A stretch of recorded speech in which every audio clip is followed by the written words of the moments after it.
Conversar com o professor Rubens Lopes, ele que é professor de Relações Internacionais, tem muita coisa para a gente conversar aqui hoje. Bom dia, professor. Bom dia, tudo bem? É um prazer estar aqui com vocês. Bom dia, professor. Obrigado. Obrigado, prazer é nosso. Professor, bom, nos últimos dias aí a gente tem visto aí repercussões, né? Tem repercutido várias questões aí da guerra e uma delas é o papel de outros países aí nesse conflito, né? Por exemplo, a ex-chanceler alemã, Angela Merkel, em sua primeira aparição pública aí, desde que deixou o cargo, foi criticada, inclusive desde o início da invasão russa aí da Ucrânia, devido à proximidade com Moscou. E ela disse aí nessa afirmação que já sabia que Putin queria destruir a Europa. Ela ainda afirmou que não conseguiu realizar uma iniciativa europeia para trazer o presidente russo, Vladimir Putin, de volta à mesa das negociações. Diz que tentou, mas que não conseguiu. Essas declarações tiveram repercussão negativa, na opinião do senhor? Sim. Isso demonstra a complexidade que são as relações internacionais. Ela se posicionou depois de um bom tempo de que já havia o conflito ocorrendo. Existem aproximações entre países, entre líderes, que, de fato, comprometem a postura pública de determinados países. E tudo isso, eu acredito que é exatamente o reflexo dessa complexidade de que o mundo é hoje. Porque a guerra ela é multifatorial, ela impacta na vida das pessoas, em questões humanitárias, mas impacta também na produção, da produção global, como foi dito anteriormente aqui na questão dos alimentos, tem um impacto no sistema financeiro global. O mundo hoje é muito interconectado e complexo. Então, é muito mais necessário para que esses líderes tenham cautela no momento de se posicionar em relação a esse tipo de conflito. Uhum. Professor, ainda falando sobre isso, as autoridades japonesas e da Organização do Tratado do Atlântico Norte, elas concordaram em reforçar a cooperação militar em exercícios conjuntos. Queria saber, na sua opinião, a guerra, então, ela está contribuindo para o fortalecimento de laços europeus com o Japão? A partir dessa ótica, se a gente for pensar que fortalecer laços pode partir do pressuposto militar, a gente pode dizer que sim, mas como eu afirmei anteriormente, é algo multifatorial. A OTAN e organismos internacionais como a própria ONU, eles são oriundos do final, da Segunda Guerra Mundial, quando nós interpretamos a guerra como um conflito entre estados, por exemplo, a Rússia e a Ucrânia. Essa é a nossa visão de guerra. Durante a Guerra Fria, com o final da Segunda Guerra Mundial, durante a Guerra Fria, a coisa foi mudando de figura no embate entre o Ocidente, e a União Soviética, e com o final da Guerra Fria e a dissolução da União Soviética, a guerra se tornou algo descentralizado. Então, o que nós estamos vendo agora é como se fosse uma retomada desse conceito de guerra estatal. Não sei se uma retomada da guerra em si, mas, obviamente, bem diferente do que era aquela conjuntura da Segunda Guerra Mundial. Então, a OTAN é um organismo internacional que nasceu especificamente para conter o avanço soviético da segunda metade do século XX. Então, seria algo extremamente natural você perceber a aproximação do Ocidente, por exemplo, como você disse, com o Japão, como uma forma de você cercar essa região de onde está a Rússia, a Ásia. Então, isso acaba sendo uma forma de aproximação entre os países, mas somente por uma questão militar e uma questão momentânea. Dizer que há uma aproximação entre o Japão e o Ocidente, a gente precisaria de outros indícios, a gente precisaria de outras questões para afirmar que, de fato, há uma aproximação. Eu, enquanto internacionalista, acredito que tudo isso está no âmbito da política, está no âmbito do jogo de interesses. Se interessa, eu tenho essa aliança. Eu acho que é mais por esse sentido. Tem que ver também se esses outros atores aí que estão ali no Oriente concordariam com isso, incluindo o Japão, tendo em vista aí todo o poderio, não só político, mas bélico, também, que a Rússia exerce Oriente, né, professor? Exato, exato. Eu vejo muito mais como uma forma de você cercar, por favor, entre aspas, né, cercar a região aí da Rússia, que a gente tem muitas teorias da geopolítica, o heartland, o coração do mundo. Então, eu acredito que tem muito mais a ver com essa forma de você conter essa região do que, de fato, um altruísmo, uma amizade ou aproximação entre o Japão e o Ocidente. Legal. Professor, tem uma pergunta aqui no nosso chat, eu queria repassar para o senhor, que é do Tiago Luz Ramos. Ele diz o seguinte: professor, você acredita que seria uma nova versão de uma Guerra Fria, buscando um reposicionamento geopolítico da Rússia nos moldes que tivemos no final da Segunda Guerra? Eu acredito que é um embate, de fato, da Rússia com o Ocidente. Eu acho que seria um pouco de exagero, nesse momento, dizer que é uma nova Guerra Fria. A gente ainda não pode dizer isso, afinal, a Rússia está somente invadindo a Ucrânia. Mas eu vejo claramente que é uma forma da Rússia avançar rumo ao Ocidente, novamente, por favor, entre aspas, está avançando militarmente na Ucrânia, mas no sentido de que o mundo hoje é completamente diferente em termos tecnológicos, em termos sociais, do mundo da Guerra Fria.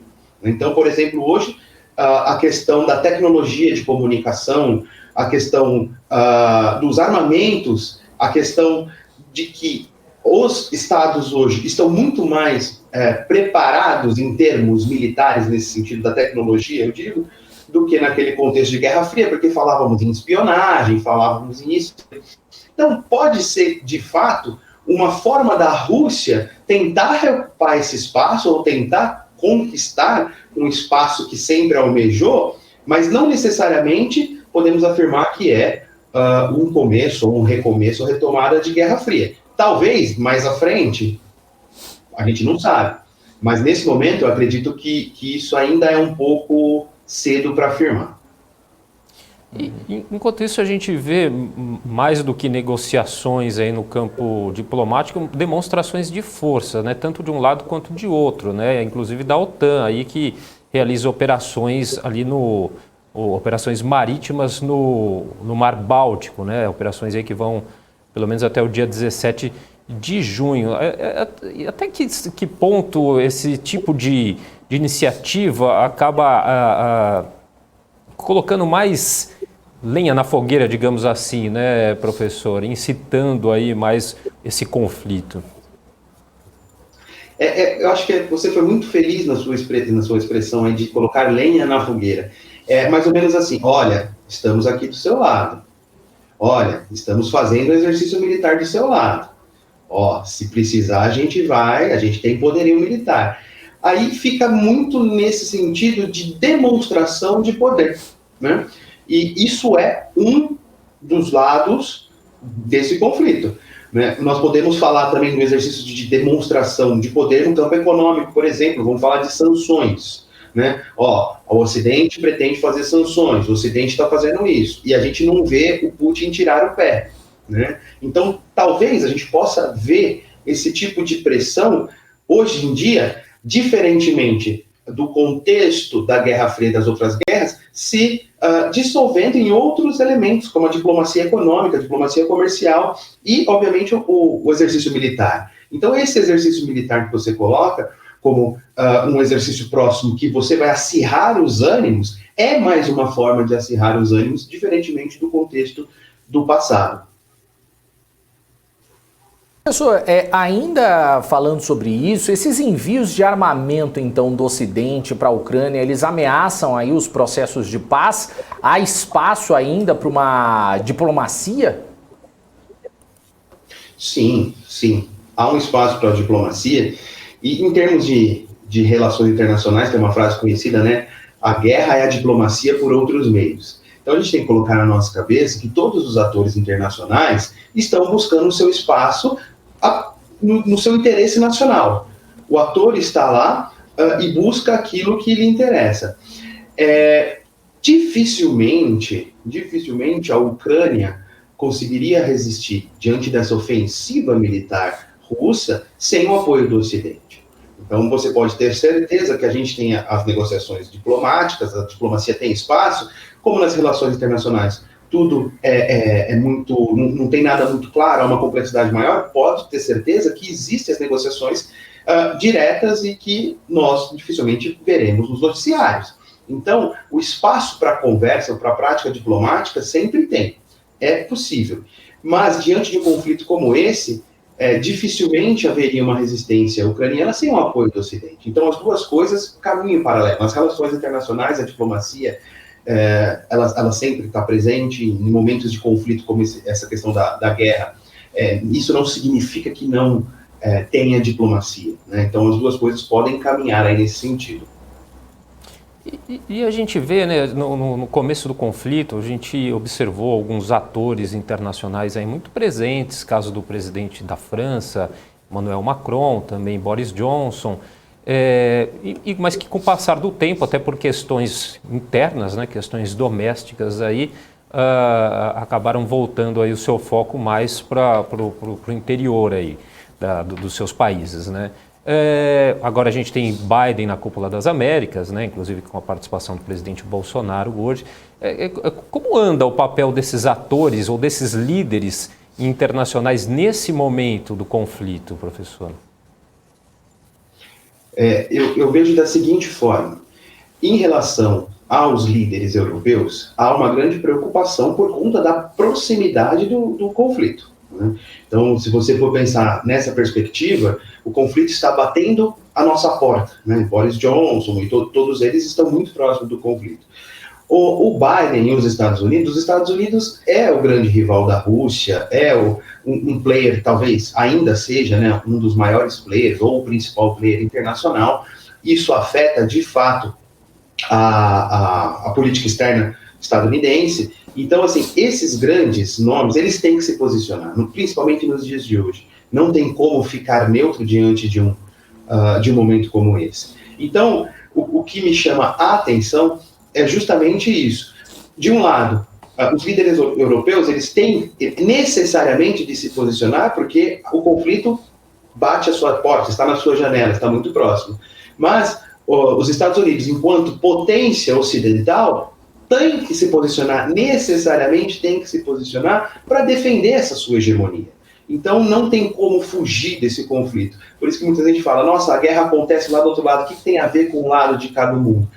Nos dias de hoje, por o mundo ser completamente interdependente, interconectado, dificilmente nós ficamos fora ou não tenhamos nenhum tipo de consequência, mesmo estando longe do conflito. Então, ao meu ver, a questão europeia e estadunidense, de um lado, o Biden, a questão da hegemonia, da sua potência, né, Estados Unidos como potência, e a Europa, obviamente, como uma instituição, né, a Europa, não a União Europeia, mas a Europa como um todo, o continente, eu quero dizer, não só os países, mas a Europa, diante de toda a ótica possível, em termos econômicos, etc. e tal, está realmente preocupado porque a proximidade do conflito, ela gera bastante expectativa e tensão.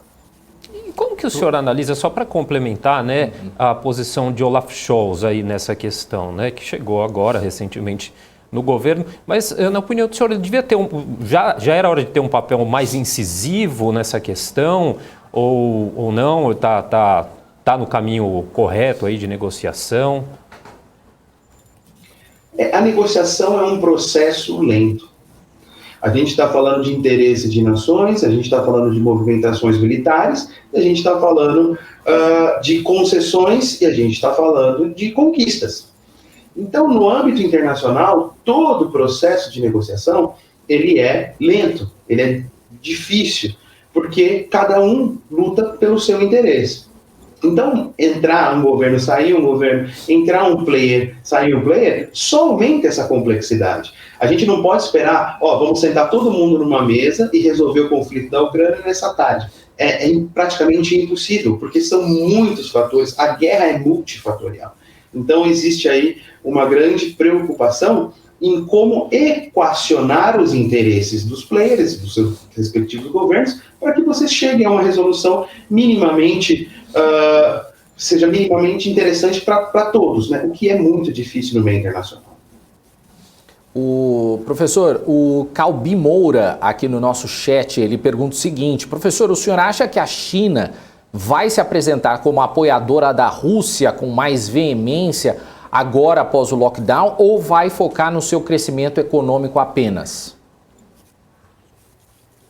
Interessante pergunta. Eu sempre me questiono o papel da China. Diante desse conflito, a China está quieta, né?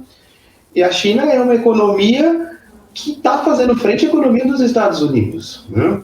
Então, assim, o que me chama a atenção também a questão das lojas da Huawei, né? Estão fechando as suas lojas na China, na Rússia, perdão, a chinesa fechando as lojas na Rússia por uma questão de demanda. Então, também isso é mais um fator que demonstra a complexidade. Me chama muita atenção esse silêncio da China, né? Essa questão da China está meio que não tem como estar à parte, mas ela está em stand-by, por assim dizer, em relação a esse conflito.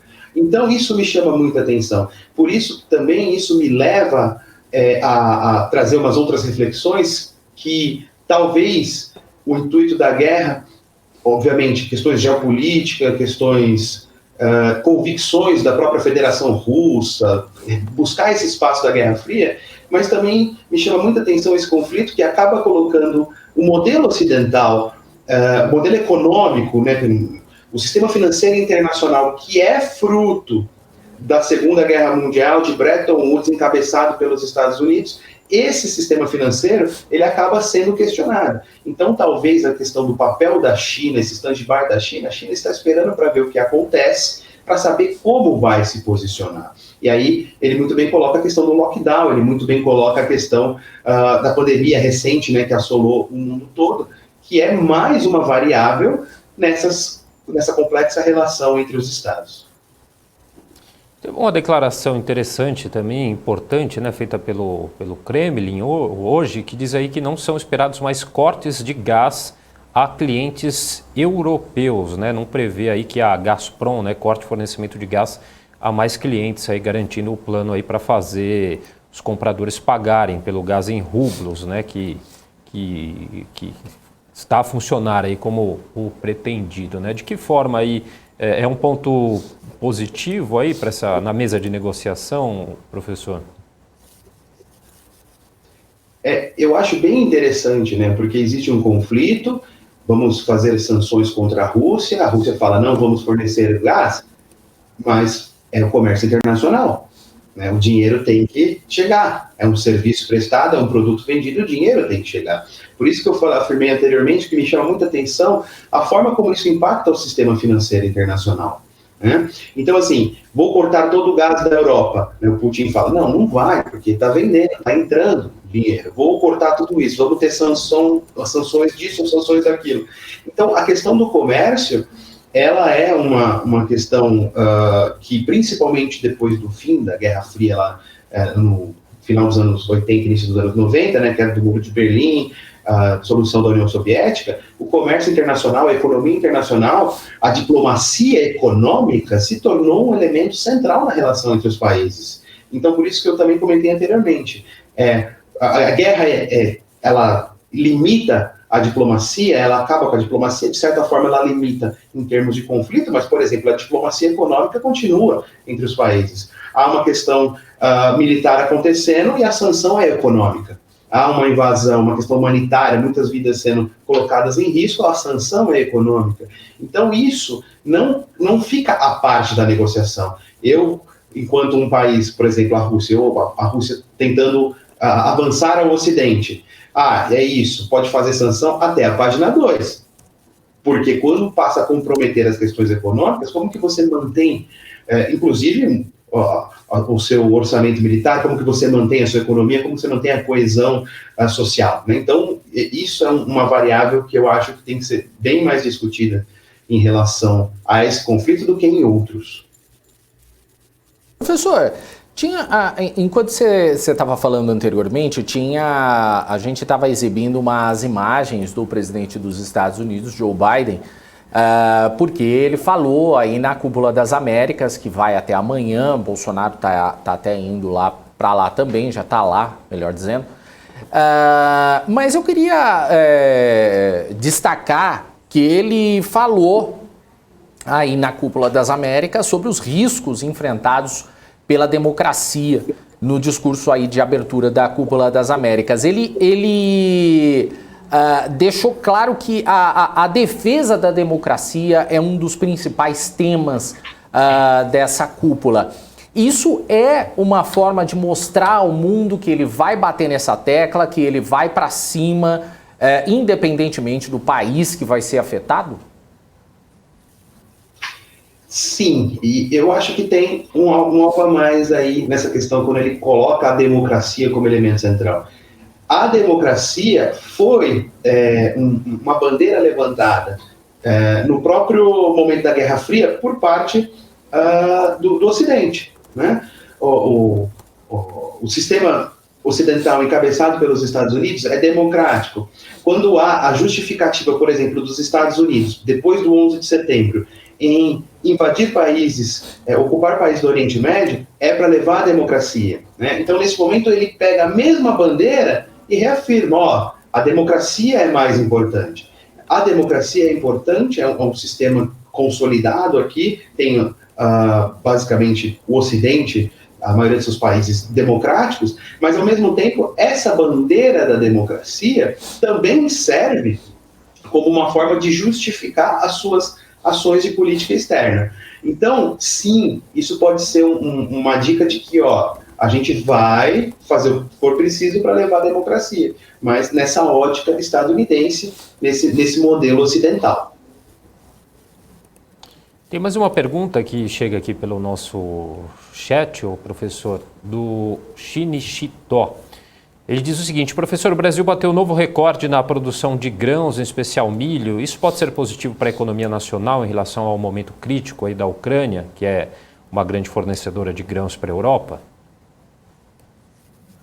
Sim, sim. A gente está de novo no campo da diplomacia econômica, né? Quando há um conflito bélico em alguma região do país, os esforços se dirigem a questões militares e outros temas acabam ficando secundários.